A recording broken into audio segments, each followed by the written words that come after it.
My name is James. I'm 29 years old and I've been working as a private driver for Brian Harrington for the past 2 years. It's a good job, better than good actually. The pay is excellent, the hours are relatively predictable, and Brian treats me with the kind of respect that's rare in this line of work. I've driven for wealthy clients before who viewed me as nothing more than part of the vehicle, an extension of the steering wheel rather than a person. Brian has never been like that. He learns the names of my nieces and nephews, remembers to ask about my mother when she's ill, and always insists I take his leftover dinner when we've been out late, and he knows I haven't had time to eat, which is probably why I've developed feelings for him that go far beyond the professional boundaries of our relationship. Feelings I've become quite skilled at concealing behind a carefully maintained mask of friendly professionalism. Brian is 36, the founder and CEO of a technology company that specializes in cybersecurity solutions. He started the company in his garage 8 years ago and has built it into a respected mid-sized firm with clients ranging from local businesses to government agencies. He's brilliant, driven, and works harder than anyone I've ever known. He's also thoughtful, genuinely humble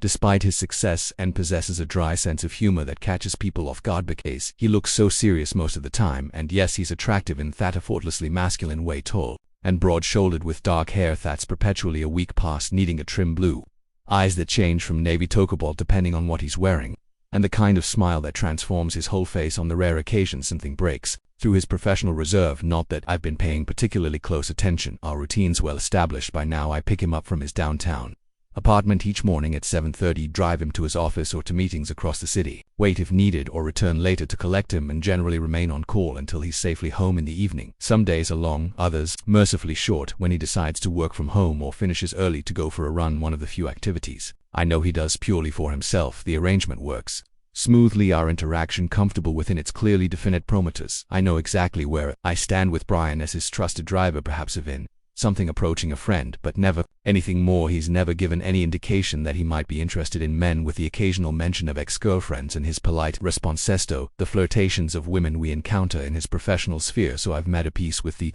situation, content with a job I enjoy and an employer I respect, and if sometimes in unguarded moments I allow myself to imagine a different kind of relationship between us. Until the night everything changed. It began as a typical Wednesday. I'd driven Brian to his office in the morning, then to a lunch meeting at an upscale restaurant downtown, then back to his office.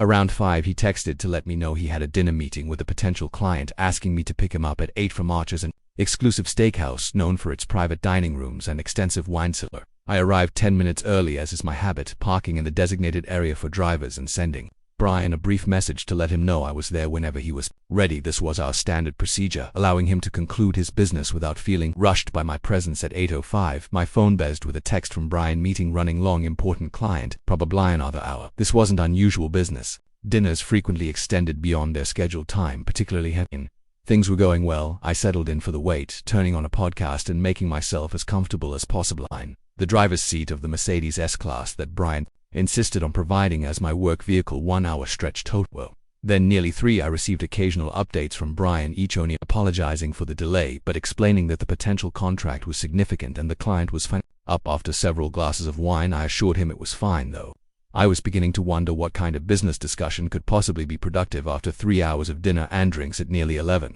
the restaurant's valet approached my window. "Are ya waiting for Mr. Harrington?" he asked, his expression suggesting concern. "Yes," I replied, immediately alert. "Is something wrong?" "Not wrong exactly," the valet said diplomatically, "but he and Mr. Donovan have been enjoying themselves quite extensively. The manager asked me to check if his driver was still available." I understood the subtext immediately. Brian was drunk, something I'd rarely seen in our 2 years together. He occasionally had a glass of wine with dinner or a scotch at a work function, but he prided himself on his self-control and clear-headedness, often saying that he couldn't afford to be less than sharp when making business decisions. "I'll come in," I told the valet, turning off the podcast and pocketing my phone. The interior of Archer's was all dark wood leather and subdued lighting designed to make its wealthy patrons feel ensconced in exclusivellery. The maître d' recognized me immediately. I'd waited inside for Brian on previous occasions when the weather was bad, and led me toward the back of the restaurant to a private dining room with frosted glass doors. Through the translucent glass, I could make out 2 figures seated at a table covered with empty wine bottles and the remains of what must have been an elaborate meal. The maître d' knocked discreetly before opening the door, and I stepped. A scene of comfortable inebriation. Brian sat with his suit jacket discarded over an empty chair, his tie loosened on his normally perfect hair slightly disheveled. Across from him was a man I recognized as Richard Donovan, the CEO of a shipping company that Brian had been trying to secure as a client for months. Both men looked up as I entered, their expressions suggesting I'd interrupted a particularly amusing conversation. "Tom," Brian exclaimed, his smile wider and less restrained than usual. "Perfect timing. We were just celebrating." "Celebrating?" I echoed, glancing at the collection of empty bottles. "Richard has agreed to implement our security solutions across his entire fleet." Brian explained, his words careful but slightly elongated, a clear sign he was making an effort to sound sober. "It's the largest contract we've secured this year." "Congratulations," I said, genuinely pleased for him, despite my concern about his state. "That's excellent news." Richard Donovan pushed himself to his feet with the deliberate care of a man who knows he's had too much to drink but is determined to maintain his dignity. "Your boss is a persuasive man," he told me, extending his hand to Brian. "Looking forward to working together. Harrington, have your people call my people tomorrow to sort out the details."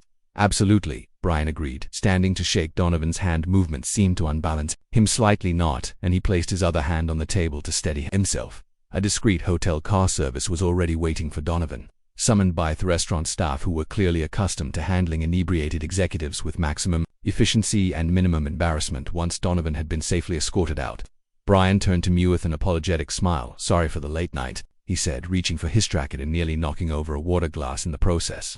I caught it just in time, our fingers brushing briefly. "I'd and usually this isn't." He gestured vaguely at the empty bottles. "No need to explain," I assured him. "It sounds like Yahweh, good reason to celebrate." Brian nodded, then winced slightly at the movement. "Still not very professional of him. I think you're allowed to celebrate a major contract," I said, carefully helping him into his jacket when he struggled with the sleeves. "Let's get you home." The walk through the restaurant was an exercise in attempted dignity. Brian was more intoxicated than I'd ever seen him, but making a valiant effort to appear composed. As we passed through the main dining area, where a few late diners still lingered, I stayed close beside him, ready to provide support if needed, but careful not to embarrass him by being too obvious about it. Outside, the night air was cool and damp. A light drizzle having started while I was inside. Brian inhaled deeply as if trying to clear his shed, then stumbled slightly on the slick pavement. I caught his arm, steadying him. "Careful," I murmured, guiding him toward the car where the valet had brought it round. "I'm fine," Brian insisted, though didn't pull away from my supporting grip just a bit. The air hit me harder than I expected. I helped him into the back seat, made sure he was securely settled, then closed the door and circled around to the driver's side. Through their rearview mirror, I could see Brian leaning his head back against the seat, eyes closed, his usual composure. "A completely abandoned home?" I asked, starting the engine. Brian opened his eyes, meeting my gaze in the mirror. "Yes, please. And Tom, thank you for waiting." "No, it's late. It's my job," I reminded him gently, pulling away from the curb. "Still, you're very." He seemed to struggle for the right word, eventually settling on reliable. "I appreciate that." The drive to Brian's apartment normally took about 20 minutes at this time of night, when traffic was light. I drove carefully, mindful of their rain that was beginning to fall more heavily and the precious cargo in my back seat. Through the mirror, I could see Brian's eyes drifting closed again, his body swaying slightly with the movement of the car. We were about halfway to his splash when he suddenly sat forward, his face paling visibly, even in the dim light of the Corse Interior. "Tom, I need you to pull over now." I recognized the urgency in his voice and immediately signaled, pulling to the side off the road. Brian had blue eyes, slightly unfocused but still disconcertingly direct. "You're a good man, Tom." "Better than I deserve." The statement surprised me. "That's not true. You're a good employer, a good person." He made a dismissive sound, looking away. "I'm a workaholic who just got embarrassingly drunk with a client and vomited in front of his driver." "Not exactly CEO of the Year material. You closed a major deal and celebrated. It happens." I hesitated, then added, "And I'm not just your driver." Brian's gaze turned, my face questioning. No, I confirmed, though I wasn't entirely sure what I meant by it. "We've worked together for 2 years. I'd like to think we're friends of a sort." A small smile lifted at the corner of his mouth. "Friends, yes."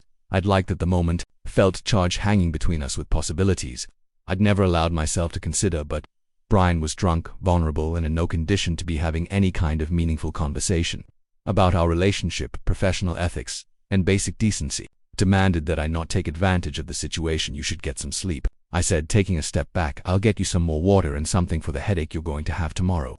I went to the kitchen, filled a large glass with water, and found some painkillers in a cabinet where I'd once seen Brian retrieve some for a headache during a long day of meetings. When I returned to the bedroom, had managed to get himself under the covers, though the bedding was disheveled as if the process had been a struggle here, I said, placing the water and pills on his bedside table. "Take these when you wake up." Brian was looking at him with an expression I couldn't quite decipher, some mixture of gratitude, confusion, and something else that made me heart rate accelerate slightly. "You're not leaving, are you?" he asked, his voice quiet. The question caught me off guard. I thought you'd want to sleep." "I do, but I'm still not feeling great." And he trailed off, looking embarrassed. "Would you mind staying just until I fall asleep in case I need to?" It was a reasonable request. Hugh was still ill from the alcohol, and there was a real possibility He might need assistance again during the night as his driver. I could justify staying to ensure his well-being. As his friend, if that's what we were, it was the decent thing to do. Of course, I agreed. I'll be right here, Rafe. You need anything? Relief visibly washed over his features. Thank you. There's a guest room down the hall, if you want to rest, or the couch in the living room is surprisingly comfortable despite looking like a modernist tortured Avis. I smiled at his description of the angular leather sofa. I'd noticed in his living area. I'll be fine. Get some sleep. Brian nodded, his eyes already drifting. Closed. Wake me if the apartment catches fire. He mumbled, otherwise let Medi in peace until at least noon. I laughed softly, moving to turn off the bedside lamp. Good night, Brian. Night, Tommy, you're the best. His breathing deepened almost immediately. Exhaustion and alcohol pulling him quickly into sleep. I stood, watching him for a moment, allowing myself the indulgence of seeing him this way, vulnerable, unguarded, his usual carefully maintained facade. Completely absent in sleep, the lines of stability. Waited for the car to stop before he was fumbling with the door handle, pushing it open and leaning out just in time to bevilently ill on the wet pavement. I winced in sympathy, putting the car in park and turning on the hazard lights before getting out and circling around to his side. The rain was coming down steadily now, but Brian seemed oblivious to it as he remained half-hanging out of the car, hands braced on his knees. As Heck continued to retch, I stood beside him, helpless to do much beyond placing a supportive hand on his back and shielding him as best I could from the rain, with my jacket held above him after what seemed like an eternity but was probably only a minute or two. He straightened up, wiping his mouth with the back of his hand. God, I'm sorry. He mumbled, genuine mortification in his voice. This is not how I wanted this evening to go. It happens, I said simply, offering him my handkerchief. Feel better? He took the cloth, wiping his face marginally, mostly embarrassed. No need to be, I assured him, helping him back into the car and closing the door back behind the wheel. I offered him a bottle of water from the supply I always kept in the car. Small sips, I advised, as he accepted it gratefully, the rest off to drive past. In silence, Brian occasionally taking careful sips of water while I focused on getting us to his apartment as quickly and smoothly as possible. By the time I pulled into the private garage beneath his building, some off the color had returned to his face, but he still looked unsteady and worse for wear. Do you need help up to your apartment? I asked as I parked in his designated space. Brian hesitated, pried briefly, wearing with practicality before he nodded. If you wouldn't mind, I'm not sure I trust myself with the elevator buttons right now. I came around to help him from the car, and Helen on me more heavily than I expected as we made our way to the elevator. His body was warm against me, and despite the lingering smell of wine and sickness, I couldn't help but be acutely aware of his proximity through it, of his arm across my shoulders, the brush of his hair against my cheek when he turned his head in the elevator, fumbled with his keycard that would allow access to the penthouse level, eventually handing it to me with a defeated sigh. My fine motor skills appear to have abandoned me. I swiped Thackett, pressed the button for the top floor, and continued to support him as the elevator ascended smoothly. Against the wall, closing his eyes again. I haven't been this drunk since my company's first major contract celebration 5 years ago, he admitted. He woke up with my face glued to my desk by my own drool, wearing one shoe and someone else's tithe. Anecdote was so unlike the composed, controlled Brian, I knew that I couldn't help but laugh hard to picture that high-opened one eye, the corner of his mouth lifting slightly. I'm not always the buttoned-up CEO, you know. I contain multitudes. I never doubted it, I replied honestly. The elevator doors opened directly into the foyer of his apartment, a spacious minimalist space with floor-to-ceiling windows, offering a spectacular view of the city lights, now softened by the curtain of rain. I'd been here many times before, dropping Brian off or picking him up, occasionally waiting while he ran upstairs to change or grab something he'd forgotten, but I'd never stayed longer than necessary, never crossed the threshold beyond professional requirement. Tonight was different. Brian clearly needed assistance, and I couldn't in good conscience leave him to fend for himself when he could barely stand without swaying. Let's get you some more water and into bed, I suggested, guiding him through the apartment toward the kitchen. Brian nodded, then suddenly froze, his body tensing against mine. I'm going to be sick again, he managed before lurching toward what I knew was the powder room off the main hallway. I helped him get there just in time, stepping back to give him privacy as he dropped to his knees in front of the toilet. The sounds that followed made muse in sympathy. After a moment's hesitation, I went to the kitchen, filled a glass with and found a clean dish towel, which I dampened with cool water when I returned to the bathroom. Brian was sitting on the floor, back against the wall, looking utterly miserable. His expensive suit was rumpled, and I noticed with dismay that he hadn't entirely made it to the toilet in time. There were traces of vomit on his shirt and tie. Here, I said, handing him the water. Small sips and this might help. I offered the cool cloth, which he pressed gratefully to his forehead. I'm a complete disaster, he muttered, closing his eyes. You should go home, Tom. You don't need to see this. I'm not leaving you like this, I said firmly. Do you think you can make it to your bedroom? You'll feel better once you're out of these clothes and lying down. Brian looked down at himself, seeming to notice the state of his shirt for the first time. Christ, I'm a mess. Nothing that can't be fixed, I assured him. Come on, let's get you up. Getting Brian from the bathroom to his bedroom was a slow process. He was still unsteady and now also weak from being sick, leaning heavily on me as we navigated the hallway to the master suite. His bedroom was as I'd imagined it, not that I'd spent time imagining Brian's bedroom, of course. Spacious and elegant with thesum floor tasseling windows as the living area, a king-sized bed with simple but clearly expensive bedding and decoration beyond a few framed black and white photographs that appeared to be landscapes. I helped him sit on the edge of the bed, where he immediately leaned forward. Elbows on knees, head in hands. The room is spinning, he complained. Make it stop. It will soon, I promised. Let's get you out off those dirty clothes first. The statement hung in the air. Between us, suddenly fraught with implications I hadn't considered. I was offering to undress my employer. Something that went far beyond my responsibilities and ventured into territory I'd been careful to avoid in all our interactions. Brian seemed too miserable to notice the potential awkwardness. He merely nodded, already attempting to loosen his tea further with fingers that didn't. It seemed to be cooperating. Let me, I said, gently stepping between his knees to reach his tea up close. I could see the stubble beginning to darken his jaw, the faint lines at the corners of his eyes, the slight chapping of his lips from dehydration. I focused on the task at hand carefully, unknotting his tie and pulling it free from his collar. Next came his suit jacket, which he'd put back in for the drive. I helped him shrug out of it, careful to avoid any soiled area. Sand laid it aside. The dress shirt beneath was partially stained, particularly around the collar and down. The front arms up, I instructed, and Brian complied with the agility of the truly drunk, raising his arms so I could pull his shirt free from his trousers and begin unbuttoning it from the bottom up. It was an intimate act, undressing another person, especially one I'd spent 2 years carefully maintaining professional boundaries with. My fingers worked methodically, trying not to linger, not to notice the increasingly exposed skin as each button came free. Brian's eyes were closed again, his breathing slow and measured as if he was concentrating on not being sick again. When I reached the last button, his collar, I gently pulled the shirt open and helped him remove it, revealing a plain white undershirt beneath that had, unfortunately, not escaped the effects of his illness. There was a visible stain across the front, and thesmal, though not overwhelming, was definitely present. This needs to come off too, I said, trying to keep my voice neutral and professional. Brian nodded, raising his arms. Again, without opening his eyes, I grasped the hem of the undershirt and pulled it up and over his head, my knuckles brushing against the warm skin of his torso. In the process, and then Brian was sitting before me, bare-chested and vulnerable in a way I'd never seen him. He was in good shape. Iknu, he ran regularly and sometimes mentioned workouts, though I'd never known him to make a big deal about the way some of his peers did. His chest and shoulders were broad, lightly dusted, with dark hair that narrowed to a trail disappearing into his trousers.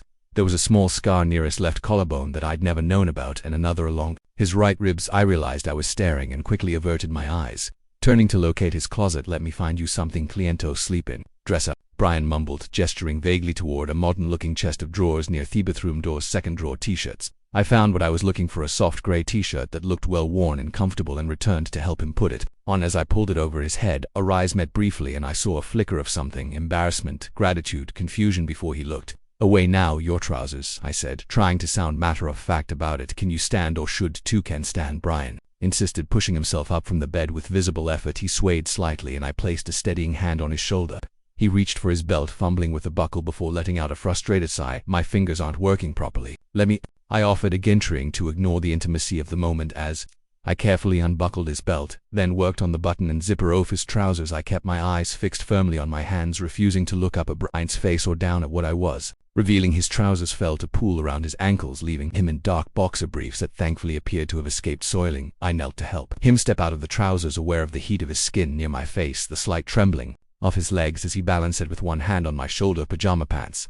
I asked, still kneeling, my voice sounding strange to my own ears.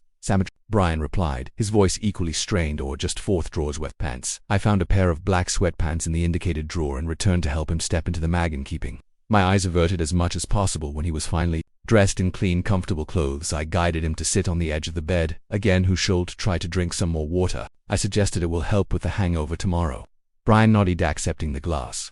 I handed him from the bedside table. He took several small sips, then set it down with exaggerated care. Thank you, he said, looking up at me with an intensity that caught me off guard. This is above and beyond your job description. It's not a... I assured him. That's what I hesitated, unsure how to define what were to each other in this moment. Employer and employee seemed to cold friends. Not quite accurate. That's what people do for each other, I finished lamely. Brian continued to look at me, hisses around, high size smoothed out, making him look younger, more like the startup founder he'd been when he began his company. Than polished CEO he'd become. I gathered his soiled clothes, taking them to the laundry room I'd noticed off the kitchen. After pre-treating the stains as best I could, I put them in the washing machine and started a cycle. It seemed at the least I could do then. I wandered back to the living room, settling on the supposedly uncomfortable SF, which was indeed better. Then it looked. I texted my roommate to let him know I wouldn't be home tonight due to work, then set an alarm on my phone. Despite Brian's joke about sleeping until noon, I knew him well enough to ascertain he'd want to be up at a reasonable hour. Hangover or not, he had never been one to waste a day, even a weekend, as I made myself as comfortable as possible on the sofa.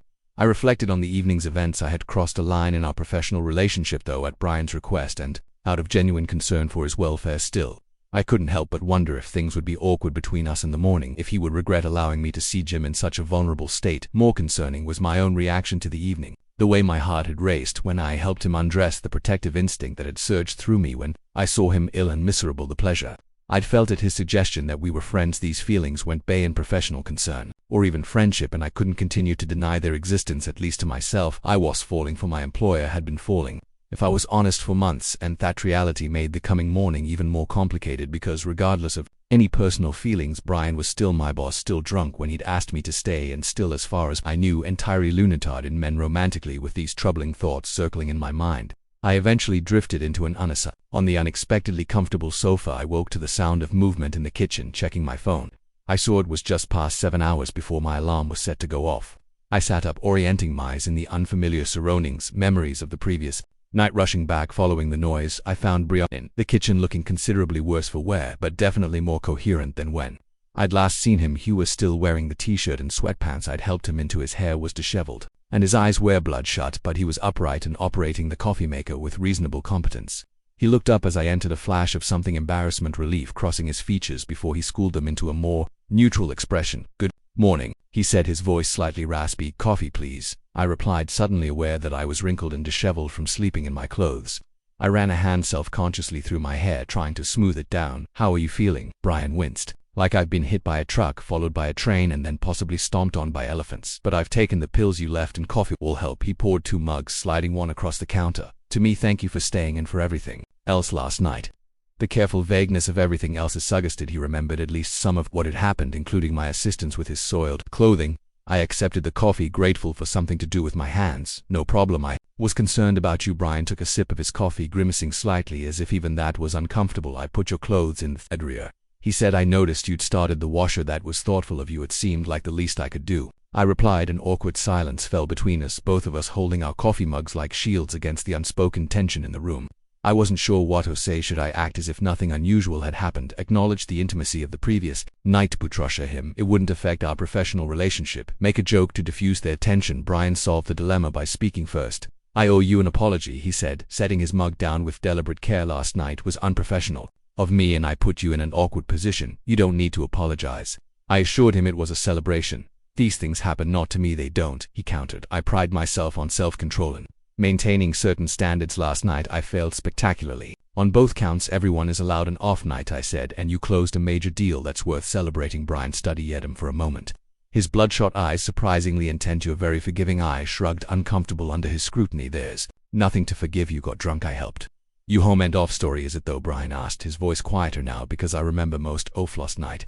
Tom, I remember you helping me undress. I remember asking you to stay. I remember thinking things I probably shouldn't have been thinking about my driver." My breath caught in my throat. Had he misheard him? What kinds of things? Brian ran a hand through his already disheveled hair, a gesture of frustration or perhaps nervousness. "Things I've been thinking for longer than I care to admit, but have been professional enough not to act on until last night, when alcohol apparently dissolved all my careful construct boundaries." My heart was pounding now, a mixture of hope and anxiety, making it difficult to focus. "Brian, you were drunk. Whatever you thought or said, it doesn't have to change anything between us if you don't want it to." "What if I do want it to?" he asked, his gaze direct despite the obvious discomfort of his hangover. "What if?" I've been wanting it to change for months, but didn't know how to broach the subject without being completely inappropriate. I set my coffee mug down carefully, afraid my suddenly trembling hands might drop it. "Are you saying?" Brian winced. "Like I've been hit by a truck, followed by a train, and then possibly stomped on by elephants. But I've taken the pills you left, and coffee will help." He poured 2 mugs, sliding one across the counter to me. "Thank you for staying, and for everything else last night." The careful vagueness of everything else suggested he remembered at least some of what had happened, including my assistance with his soiled clothing. He accepted the coffee, grateful for something to do with my hands. "No problem. I was concerned about you." Brian took a sip of his coffee, grimacing slightly, as if even that was uncomfortable. "I put your clothes in the dryer," He said, I noticed you'd started the washer. That was thoughtful of you. It seemed like the least I could do, I replied. An awkward silence fell between us, both of us holding our coffee mugs like shields against the unspoken tension in the room. I wasn't sure what to say should. I act as if nothing unusual had happened, acknowledged the intimacy of the previous night, but him it wouldn't affect our professional relationship, make a joke to diffuse the tension. Brian solved the dilemma by speaking first. I owe you an apology, he said, setting his mug down with deliberate care. Last night was unprofessional of me, and I put you in an awkward position. You don't need to apologize.